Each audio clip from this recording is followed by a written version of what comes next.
तसव्वुर कीजिए, एक अकेला इंसान, एक तरफ लाखों का हुजूम और दूसरी तरफ ऐसी आग जिसकी लपटें आसमान को छू रही थीं। वह बादशाह जिसकी एक आवाज पर पूरी कौम कांपती थी, आज चाहता था कि यह एक शख्स जलकर राख हो जाए, लेकिन आग के सामने खड़ा यह इंसान मुस्कुरा रहा था। यह कौन था? इसका यकीन कैसा था? और उस दिन आसमानों से क्या हुक्म आया जिसने आग की फितरत ही बदल दी? यह किस्सा है उस अजीम हस्ती का जिन्हें अल्लाह ताला ने खलीलुल्लाह यानी अल्लाह का दोस्त का लक़्ब अता फरमाया, हजरत इब्राहीम अलैहिस्सलाम। अंबियाए किराम के सिलसिले में एक ऐसा नाम जिनके बिना तौहीद की तारीख मुकम्मल नहीं होती। कुरान करीम में उनका जिक्र 85 से ज्यादा मकामात पर आया है। यह इस बात की दलील है कि उनकी जिंदगी सिर्फ एक शख्स की कहानी नहीं बल्कि ईमान, कुर्बानी और अल्लाह पर भरोसे का अब्दी सबक है। आज से तकरीबन 4000 साल पहले इराक की सरजमीन पर, जिसे तारीख में हूर या बाबिल कहा जाता है, एक बच्चे ने आंख खोली। वह बच्चा जो बड़ा होकर दुनिया की सबसे बड़ी बुत परस्त सल्तनत को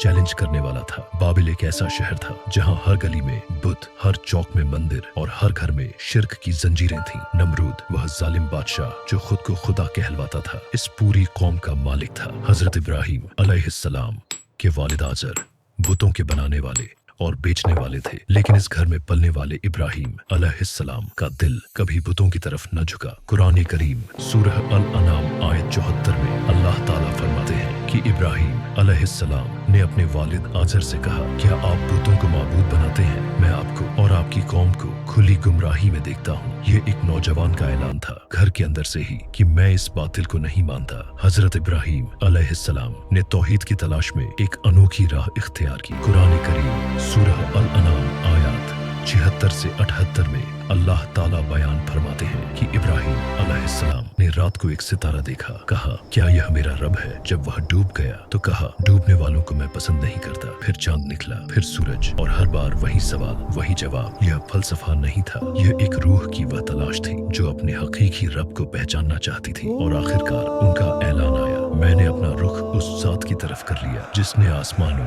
और जमीन को पैदा किया, और मैं मुशरिकों में से नहीं हूँ। एक दिन पूरी कौम एक बड़े मेले में चली गई। हजरत इब्राहीम अलैहिस्सलाम ने यह मौका देखा। वह मंदिर में गए और एक कुल्हाड़ी से तमाम बुत तोड़ दिए सिवाय सबसे बड़े बुत के। कुल्हाड़ी उसी के कंधे पर रख दी। कुरान करीम सूरह अल अंबिया आयत 58 से 63 में यह वाकया बयान हुआ है। जब कौम वापस आई और यह मंजर देखा तो चीख उठी, यह किसने किया? किसी ने कहा इब्राहीम ने। उन्हें पकड़कर लाया गया। नमरूद का दरबार लगा। हजरत इब्राहीम अलैहिस्सलाम से पूछा गया, क्या तुमने यह किया? उन्होंने फरमाया, नहीं, यह काम इस बड़े बुत ने किया है। इनसे पूछो अगर यह बोल सकते हैं। कौम चुप हो गई, लेकिन जुल्म की आंखें हक के सामने बंद हो जाती हैं। और नमरूद ने फैसला सुनाया, इसे जला दो। रिवायतों में आता है और इमाम इब्न कसीर रहमतुल्लाह अलैह ने अपनी तफसीर अल बिदाया व निहाया में इसका तफसीली जिक्र किया है कि इस आग को महीनों में तैयार किया गया। लकड़ियां दूर दराज इलाकों से लाई गईं। जो औरत बीमार होती वह नजर मानती कि अगर ठीक हो गई तो इब्राहीम को जलाने के लिए लकड़ियां देगी। आग का अलाव इतना बड़ा था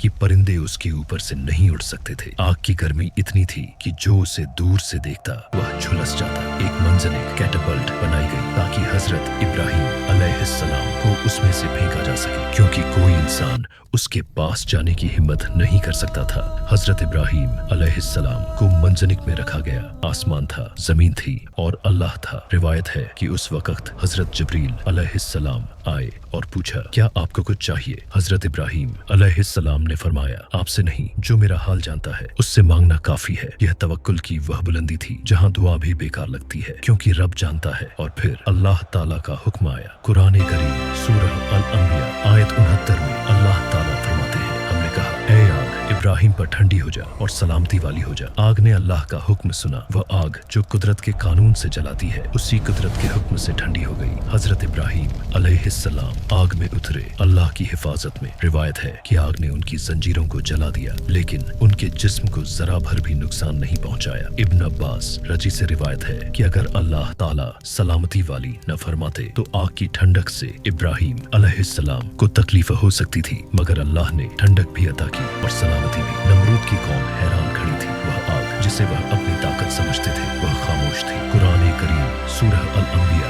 आयत 70 में अल्लाह ताला फरमाते हैं, और उन्होंने इब्राहीम के साथ बुराई का इरादा किया तो हमने उन्हें सबसे बड़ा नुकसान उठाने वाला बना दिया। हजरत इब्राहीम अलैहिस्सलाम इस आजमाइश से न सिर्फ जिंदा निकले बल्कि उनकी दावत को एक नई ताकत मिली। लोगों ने देख लिया था कि इस शख्स का रब सच्चा है। आज हम जब इस किस्से को सुनते हैं तो सोचते हैं हमारी जिंदगी में भी कोई न कोई आग है, कोई इम्तिहान है, कोई दुश्मन है, कोई तकलीफ है। लेकिन हजरत इब्राहीम अलैहिस्सलाम का सबक यह है, जब आप अल्लाह के लिए खड़े हो तो अल्लाह आपके लिए खड़ा हो जाता है। आग उनकी दुश्मन थी लेकिन अल्लाह का हुक्म उससे भी बड़ा था। नमरूद की ताकत थी लेकिन अल्लाह की कुदरत उससे बेपनाह बड़ी थी। हजरत इब्राहीम अलैहिस्सलाम का यह लक़ब खलीलुल्लाह ऐसे ही नहीं मिला। यह लक़ब उस यकीन का सिला था जो आग के सामने भी नहीं डगमगाया।